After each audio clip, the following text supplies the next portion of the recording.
Your boy 3 Stacks in this thing, man. I'm very excited to showcase you guys an updated variant on my Crystron. I just showcased you guys pure Crystron. I want to show you guys something that I wanted to try. Remember I told you, I wanted to do a Metalfoes Zodiac Crystron True Draco deck. I still want to do that. I actually am lending my Zodiac engine to one of my teammates because, we were going to play this weekend, but it started raining. I haven't got it back to him, but I'm actually going to let him keep it for this upcoming week because this Saturday coming up, we're going to, I think it's Fort Worth, I think? Yeah. So anyways, I couldn't do it exactly how I wanted to, with all four of those engines that I spoke of, but I always thought that, Metalfoes and Crystrons would have such great interactions with each other. So I decided to play test this deck out, and then I basically found a build that I was comfortable with that I really, really enjoy. And I love the way the deck works. It actually produces better combos than pure Crystrons could do on their own. And it's just so broken. Like the Metalfoes, Metalfoes and Crystrons do like the same thing. Like it's almost like identical. Like, one sets directly from the deck, the other specials from the deck, but they both basically can pop face-up cards you control. It's amazing how they work together. Anyways, we're just gonna hop into this deck profile. So we're playing 3 copies of Gofu the Vague Shadow. This guy brings the 2 archetypes together. Basically, by summoning him, you're never actually going to link summon with him.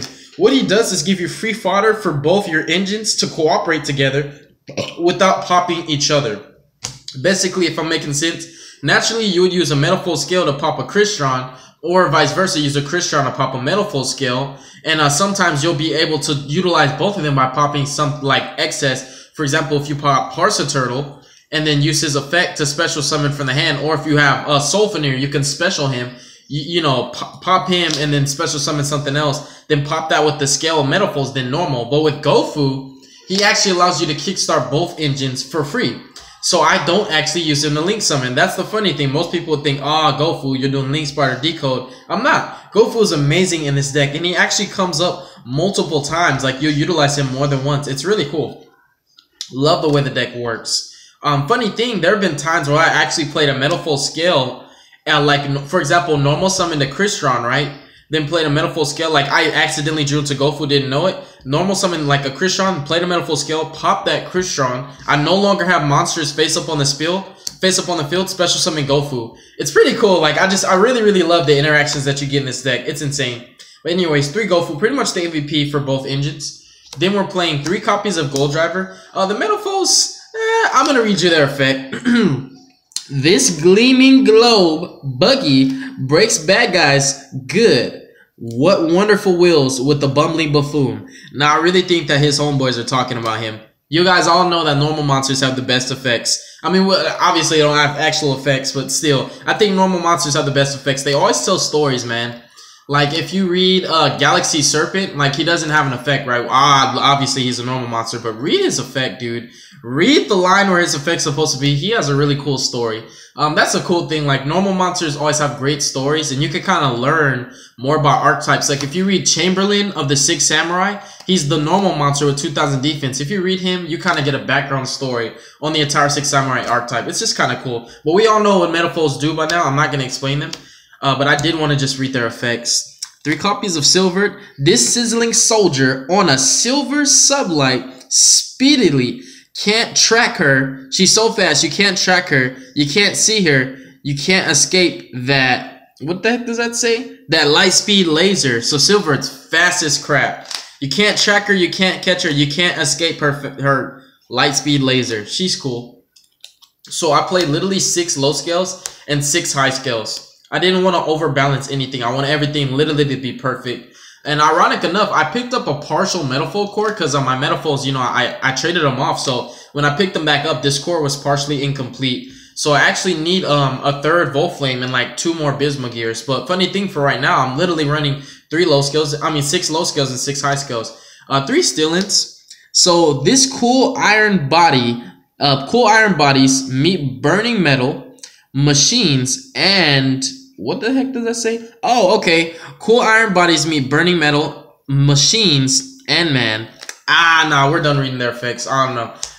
They're just going a little too far. These Metalfoes have overdone effects, man. They're too OP. They're way too OP. They're just too strong, bro. 2 copies of Volflame.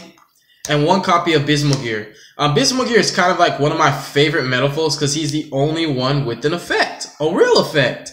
Like, screw the scale, his actual effect is pretty insane. I like him a lot. He just ups the consistency of the deck, but unfortunately, I only have 1 copy of Bismugear. But funny thing, it ended up working out perfectly because we have, again, like I said, 6 low scales and 6 high scales. Perfectly balanced. That'll sum up the Metalfoes. At the end of this deck profile, I'm going to showcase you guys like 1 or 2 combos just to explain exactly what I was saying in the beginning on how the archetypes kind of just help each other out a lot. 3 copies of Sitri. This guy is the best Crystron tuner. He's the absolute 3-of. He is the easiest to use. And because he's a level 2, it actually helps out a lot because most of the synchros you make on your opponent's turn are either level 4 or level 5. And he just helps you out a lot. He actually specials a non-tuner from grave, and then immediately after this effect resolves, Synchro Summon. The materials get banished, which actually sets you up for Impact and for Rion, which we play 1 Rion and 1 Rich Homie Quan. Rion actually recycles itself, so he gets the most longevity out of all the tuners. And Rich Homie Quan just basically lets you special summon a Crystron from hand and Synchro Summon. All of them let you Synchro Summon on your opponent's turn, which is pretty darn broken. I like them a lot. And of course, you know, Ghost was the MVP tuner that you hardly ever synchro with. And moving forward with the combo playmakers, we have 3 copies of Sulfenir. Oh, fam, you play him at 2. That's the right ratio. I don't really care. I love this card so much. I have to play him at 3. I want to see him. It's a 42 card deck, and I like the only way I have to search him is through this Fern. So I just really wanted to up my consistency in this deck because when you open up with Sulfenir, it basically gives you any Crystron you want. And he also has cool interactions where you can bring him out. And because he says target 1 card you control and then destroy 1 card, you can actually pop your Metalfoes combination and then search a Metalfoes scale, activate that scale, and then pop Sulfenir. And Sulfenir's effect triggers to special summon another Crystron from deck. You kind of get what I'm saying? Like, the deck does pull off combos. Naturally, that Crystrons couldn't do themselves and Metalfoes couldn't do themselves. I hope I'm making sense. It was like it was basically like a mad, like, scientist kind of thing, like, where I was just sitting here like, dude, I'm gonna find a way to make this work because I want this deck to work. I just think this deck is so cool. Like, it's so freaking awesome, dude. And I'm just sitting here like, I have to find a way to make this work because I really think this is awesome. So tell me, guys, what you think at the end of this deck profile. If you think, like, I've, you know, came up with something crazy or not, or, you know, whatever. It doesn't matter if I hear hate comments, but anyways, I'm gonna still live. But if you guys like the deck, definitely let me know because I'm feeling it, man. Like, the combos are lit. 3 copies of Thysfern. Every Crystron has the same effect, their first effect, where you can target a face-up card you control, destroy it, then special summon a Crystron tuner from your deck. The only effects that change are when you banish them from the graveyard. You can either, you know, do A, B, C, or D. This guy lets you add any Crystron monster from your deck to your hand. Then 3 copies of Smyger. He lets you add a Crystron spell or trap from deck to hand, which makes these two, like, the best Crystrons. They search.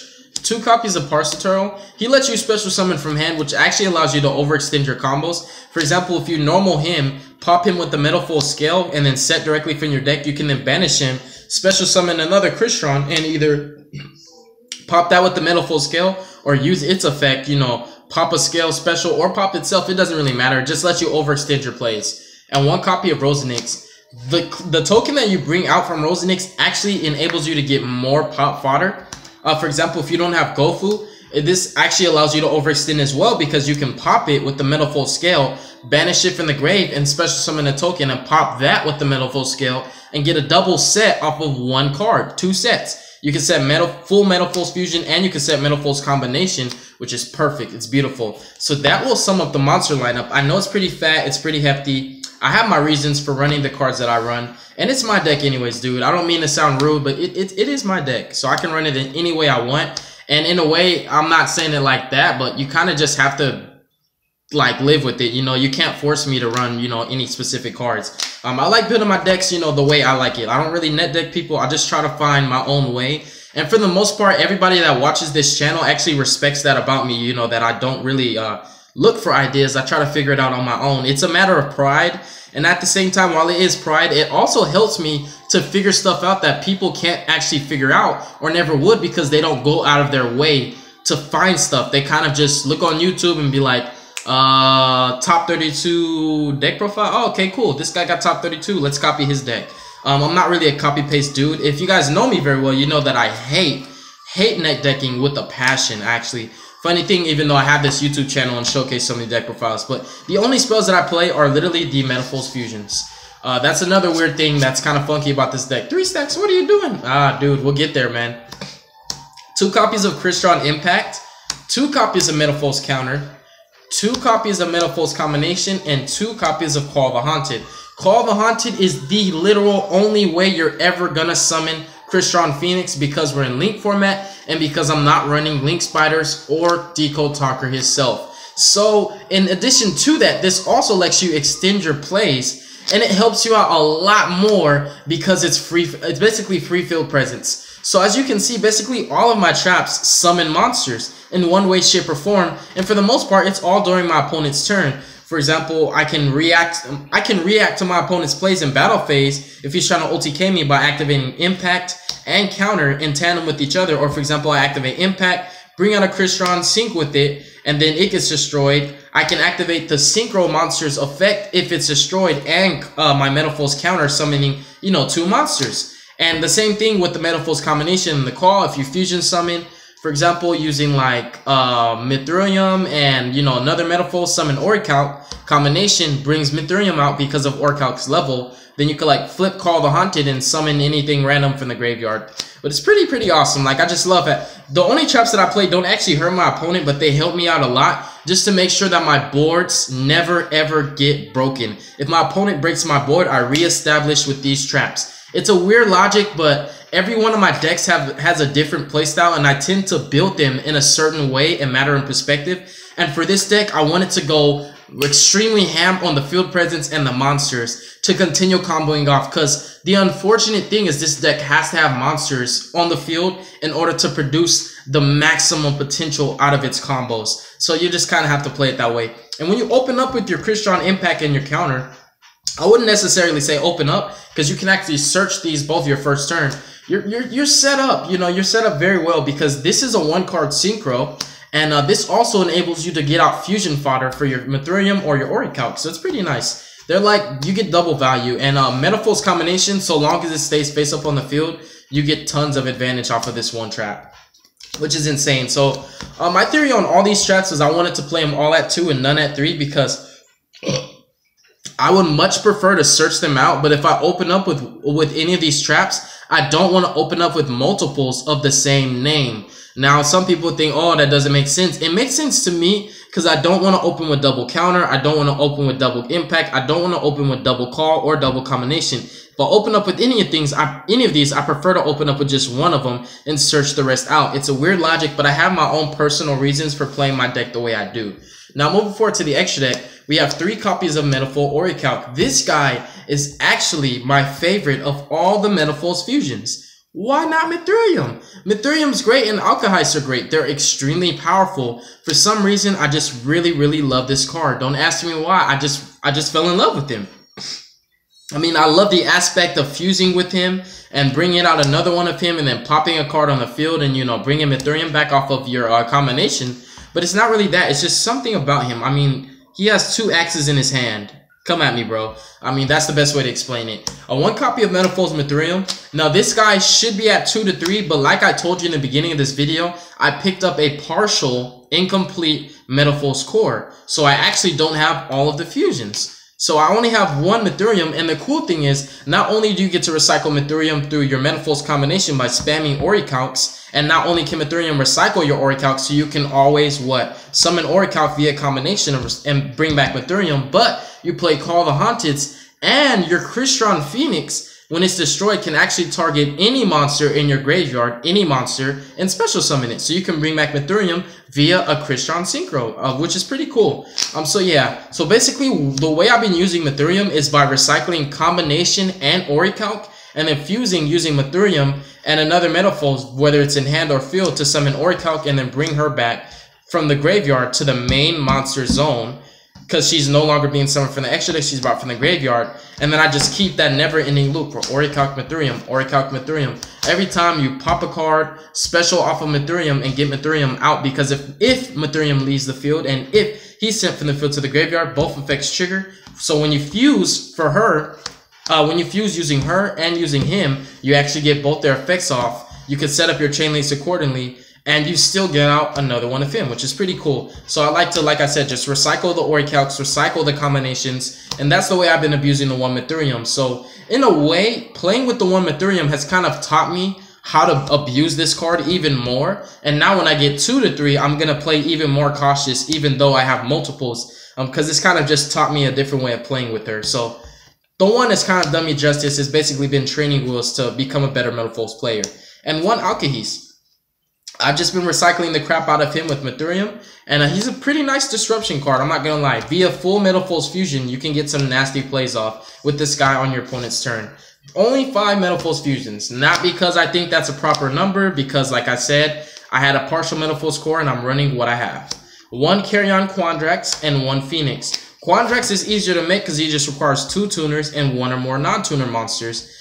This chick has to have a tuner synchro monster and a non-tuner synchro, and because we're in link format, you're gonna have to bring out 2 synchros first in order to synchro first, which is really not gonna be possible unless you play link monsters. So that's where the Call of the Haunted actually comes very, very handy, and it's literally the only way that you can summon this chick, by Call of the Haunted, you know, for any Crystron synchro. And then of course you're gonna summon in your extra monster zone, for example, like Quandrax. Like if you summon a Matrix from the grave and then Quandrax, their stars add up to 9. You synchro for 9, summon Phoenix. Banish all your opponent's spells and traps in the graveyard and on the field. Win the game if you're playing against True Dracos. Pretty cool. Quandrax is actually very abusive because he can banish monsters up to the number of synchro materials used for this card's summon. So if you use 4 materials, you banish 4 monsters. Now, if he is destroyed by battle or card effect, he can target a banished monster and special summon that. A banished monster, meaning he does not have to target any of yours. He can target anybody's banished monsters. If your opponent banished something off of Fairy Tale Snow, you know, for example, or the monsters that you banished off of his actual effect, when he's destroyed, he can special summon your opponent's banished monsters or your banished monsters. So let's say, for example, your opponent has a Cypherine Lord Omega, and Cypherine Lord Omega banishes itself and a card from your hand. You can use Quandrax effect, target the Omega, special summon it to your field. And correct me if I'm saying something wrong, because if I'm wrong, then you know I'm wrong. But I'm just assuming that you can, because Omega would be banished. But that's just an example. You can special summon any banished monster. It doesn't have to be Omega. But I said that because I'm kind of pretty sure that you can do that, which makes this card pretty broken, because, you know, normally Omega would return to their field and you get the card back, but instead of just getting the card back, you can say, screw the card, give me your Omega, which is pretty cool. I'm not sure if you can literally do that. I'm not saying like you legally can. I'm just saying there's a possibility you could. I think so, but I'm not saying it's a fact. But aside from that, you can bring back any banished monster, whether it's yours or your opponent's, which is the main point. 3 copies of a Matrix, the synchro you make the most. It basically changes all monsters' to defense position in tandem with Impact. Impact makes their defense 0, which allows you to attack over everything. And in addition to that, if this card is destroyed by battle or card effect, you can special summon a Crystron from your graveyard. And Crystron Quandrax, he's basically the synchro tuner. He's how you get out the Phoenix. And his effect says, during your opponent's main phase or battle phase, synchro summon using him and other monsters. It's a quick effect, so as immediately after it resolves, Formula Synchron. If he's destroyed by battle or card effect, same thing, special one from grave. So they're pretty cool, and they're safe plays to make because they actually give you more value being floaters. And the last synchros I play are 2 Stealth Ninjas, my favorite non-Crystron monster. I love this guy so much. Stealth Ninjas is freaking awesome. And 1 Powered in Zektron because I needed a level 6, and he's the only really good level 6 machine type synchro. I did my research and looked up like every machine type synchro monster, and I just really couldn't find good ones. And anyways, I'm going to show you guys like maybe 1 or 2 combos. Let's just say we open up with these guys and like, let's say like any random Metal Foes scales. We could just say like that. All right. And then the other card could be random. It could be 1 Metal Foes scale even. But most hands, it's just a funny thing. You always draw Crystrons and Metal Foes. It's really funny, and it always happens. I don't run Painful Decisions or Summoner's Arts. Not because they're bad cards, but just because, as you can see, I have my deck built a certain way. And if I was to take out cards, it would actually hurt my feelings, and it would also hurt my deck. So it's not worth playing the Summoner's Art or the Painful Decisions, not saying that they're bad cards, so please don't put words in my mouth. I'm just saying that it does not work out from my particular playstyle in this deck. So let's say like you open up with these, right? You're gonna normal your Thysfern, activate your Metalfoes Scale, pop your Thysfern, and we're gonna set counter. Counter is just one of my favorites to set first turn. And obviously this is in your spell or trap zone. Then we're gonna banish Thysfern and add any Crystron monster from our deck to hand. So we're at, oh, I'm tripping. That's how we make the combo more life. My bad. We're actually gonna set combination. I'm glad that I just caught myself. So anyways, you use the Volt Flame, you pop Thysfern. Again, I'm sorry you guys, I literally just came up with these combos like 2 hours ago. Like literally, I came up with them today. But anyways, Volt Flame pops Thysfern, sets combination, and then you're going to activate Sulfenir, and you're gonna discard Smyger, special summon Sulfenir. Sulfenir's effect pop combination, and then combination's effect kicks in, and you're gonna search for your missing scale. So I'm just gonna show you guys, that's a simple 3-card combo. If you open up with Smyger, Thysfern, and a Metalfoes Scale, you're gonna get a lot of cool stuff popping. Just a simple 3-card combo. Everything is a 3 of any Metalfoes Scale, and these 2 monsters, which are at 3. So it's a pretty cool combo, and it's kind of simple, and it's nice. It gets you lots of advantage, and it also lets you thin through your deck and kind of just turbo things out. So we're not using Sulfenir's effect to pop itself. We're popping combination, searching the scale. Then we're going to activate the scale. We're going to pop Sulfenir, and you'll only use each of his effects once per turn, not one of his effects. Keep that in mind. Then we're going to set Metalfoes Counter, and then Sulfenir's effect is going to kick in and allow us to special summon what we're actually lacking on, which the Crystrons would have brought out themselves, but since we use their other effects, we're going to bring out the Crystron Tuner with our Sulfenir. And Rion is actually really nice because he lets you target a banished Crystron, synchro summon with that and him, and put them both back into the deck. Then we're going to banish Smyger and add Crystron Impact. And now, look what you've gotten off of those 3 cards. You've gotten yourself a nice setup for your field presence. You have complete scales. You have Crystron Impact and Metalfoes Counter to summon. This one summons from your banish zone. This one summons from your deck. And you have Crystron Rion to immediately synchro summon on your opponent's turn. I'm not saying this is like ridiculous, top tier, high meta stuff. It's just really cool. It's nice. It's a rogue deck, and I like to breathe life into these kind of decks. I've kind of just prided myself in trying to master decks that aren't really good in other people's eyes, and kind of just not really rub it in their face, but kind of just say, I told you so. I told you any deck can be good. And I've kind of proven that like thoroughly over and over. Not to say, oh, I'm so great, I'm so incredible, but just to prove my point when I say it's not the deck, it's the person that plays it. So maybe I'm just going to show you guys that one combo so you can kind of get a general idea. We'll save the rest of the combos for another video. But another thing I just wanted to show you guys, which I thought was really cool. On the artwork of Metalfoes Combination, you can see the True King, the Fire one, Agni Mazut, the Vanisher. The Metalfoes are going to fight him. And then on the artwork of Crystron Impact, you see a Crystron fighting the Water True King, Barastos. Remember what I said in my Crystron video, how the Crystrons, Metalfoes, and the Zodiacs are actually enemies of the True Kings. And the True Dracos are enemies of the True Kings. So the True Kings have a lot of enemies. But funny thing, the True Kings are so powerful that these guys have to work together to fight them. They can't fight them on their own. Can we do like one more combo? Nah, I really don't want to do it, fam. But again, I'm just gonna just basically go over that really fast because I'm actually noticing that I'm about to run out of memory, and I don't want the video to cut off short. But remember that the combo literally requires Smyger, Thysfern, and any Metalfoes Scale. So again, remember how I showed you. Remember, normal summon your Thysfern, use your Metalfoes Scale, pop the Thysfern, set Metalfoes Combination, banish Thysfern, search for your Crystron Sulfenir, use Sulfenir, discard Smyger, summon Sulfenir. Sulfenir's effect, I will read it to you. He says, destroy one card you control. It doesn't have to be face up. Destroy the combination, which is a card you control. Search for your missing scale, then activate that scale effect to destroy Sulfenir. I'll read his other effect. If this card on the field is destroyed by battle or card effect, special summon a Crystron monster from your deck and defense. That's where you'll get your Crystron Tuner. Since you did not utilize their effects, which are target a face-up card on the field, special summon a Crystron monster, Crystron Tuner monster from your deck. And also by not utilizing their effects, you don't put yourself under the restriction of, for the rest of the turn, you can only summon machine types. You can summon anything. So if you have the means to fusion summon with your Metalfoes, you can summon Mithurium, and you won't be locked out for that. Which is pretty cool. Just keep that in mind. So it's literally a 3-card combo that ends you with complete Metalfoes Scales, 2 cards in your back row, which are Crystron Impact, Manifold's Counter, and your Rion. So think of these 3 cards, right? And then you end with 5 cards. So that, in my eyes, is actually a +2 because these 3 became 5. Even though it's not field presence, you end with 2 complete scales, Crystron Impact, Manifold's Counter, and Rion, which all allow you to play on your opponent's turn. So it's a really simple 3-card combo that is absolutely 100% original. I did not net deck or steal it from anybody. I'm not even that kind of douchebag. I don't get down like that. Thank you guys so much for watching the deck profile. I do hope that this deck blows up because I feel like Crystron Manifolds are going to be the next big thing. The next big thing. So God bless you guys. Make good choices. Don't hurt your brain cells. I love y'all. Have a wonderful day. If you're in Houston, be careful because it's a hurricane, baby. Mwah.